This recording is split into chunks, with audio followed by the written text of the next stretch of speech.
ರಾಜ್ಯದಲ್ಲಿ ದಿನದಿಂದ ದಿನಕ್ಕೆ ತಾಪಮಾನ ಹೆಚ್ಚುತ್ತಲಿದೆ. ಇದರ ಜೊತೆಗೆ ಕಾಲರಾ ಸೇರಿದಂತೆ ಆರೋಗ್ಯ ಸಮಸ್ಯೆಗಳು ಕಾಣಿಸಿಕೊಳ್ಳುತ್ತಿವೆ.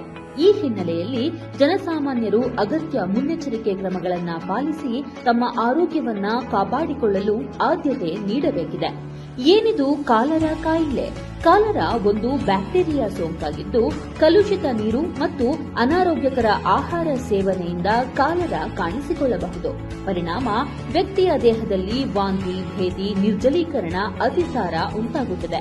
ಸಮಯಕ್ಕೆ ಸರಿಯಾಗಿ ಸೂಕ್ತ ಚಿಕಿತ್ಸೆ ಪಡೆಯುವ ಮೂಲಕ ಈ ಕಾಯಿಲೆಯಿಂದ ಸಂಪೂರ್ಣವಾಗಿ ಗುಣಮುಖರಾಗಬಹುದು. ಕಾಲರಾ ಸೋಂಕಿನ ಲಕ್ಷಣಗಳು: ಯಾವುದೇ ಆಹಾರ ಸೇವನೆ ಮಾಡಿದರೂ ವಾಂತಿಯಾಗುವುದು, ಅತಿಯಾದ ನೀರಿನಿಂದ ಕೂಡಿದ ಭೇದಿ, ಅತಿಸಾರದ ಪರಿಣಾಮದಿಂದಾಗಿ ದೇಹದಲ್ಲಿ ನಿಶ್ಶಕ್ತಿ, ನಿರ್ಜಲೀಕರಣ, ಬಾಯಿ ಕಣ್ಣುಗಳು ಒಣಗುವುದು, ಮೂತ್ರ ವಿಸರ್ಜನೆ ಇಲ್ಲದಿರುವುದು, ವಿಪರೀತ ಬಾಯಾರಿಕೆ, ವಿಪರೀತ ಸುಸ್ತು, ಓಡಾಡಿದರೆ ಆಯಾಸ, ಅತಿಯಾದ ನಿದ್ದೆ, ತಲೆನೋವು, ಮಾಂಸಖಂಡಗಳ ಸೆಳೆತ, ಹೃದಯ ಬಡಿತ ಸಾಮಾನ್ಯಕ್ಕಿಂತ ಹೆಚ್ಚಾಗುವುದು ಅಥವಾ ಕಡಿಮೆಯಾಗುವುದು, ದೇಹ ತೂಕವು ಕಡಿಮೆಯಾಗುತ್ತಾ ಹೋಗುವುದು. ನಿಮಗೆ ತಿಳಿದಿರಲಿ, ಎಲ್ಲ ಅತಿಸಾರ ಪ್ರಕರಣವು ಕಾಲರಾ ಅಲ್ಲ.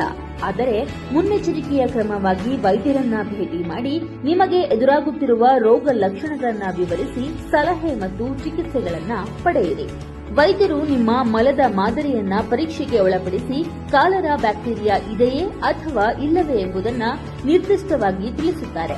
ಕಾಲರಾವನ್ನ ತಡೆಗಟ್ಟಲು ಕೈಗೊಳ್ಳಬೇಕಾದ ಮುನ್ನೆಚ್ಚರಿಕಾ ಕ್ರಮಗಳು: ಕುದಿಸಿ ಆರಿಸಿದ ನೀರನ್ನ ಮಾತ್ರ ಕುಡಿಯಿರಿ. ಶೌಚಾಲಯವನ್ನ ಬಳಸಿದ ಮೇಲೆ ಹಾಗೂ ಆಹಾರವನ್ನ ಸೇವಿಸುವ ಮೊದಲು ಕೈಗಳನ್ನ ಸಾಬೂನು ಮತ್ತು ನೀರಿನಿಂದ ಚೆನ್ನಾಗಿ ತೊಳೆದುಕೊಳ್ಳಿ. ಮನೆ ಆಹಾರ ಸೇವನೆಗೆ ಆದ್ಯತೆ ನೀಡಿ. ರಸ್ತೆ ಬದಿಯ ಅಸುರಕ್ಷಿತ ಆಹಾರಗಳನ್ನು ಸೇವಿಸಬೇಡಿ.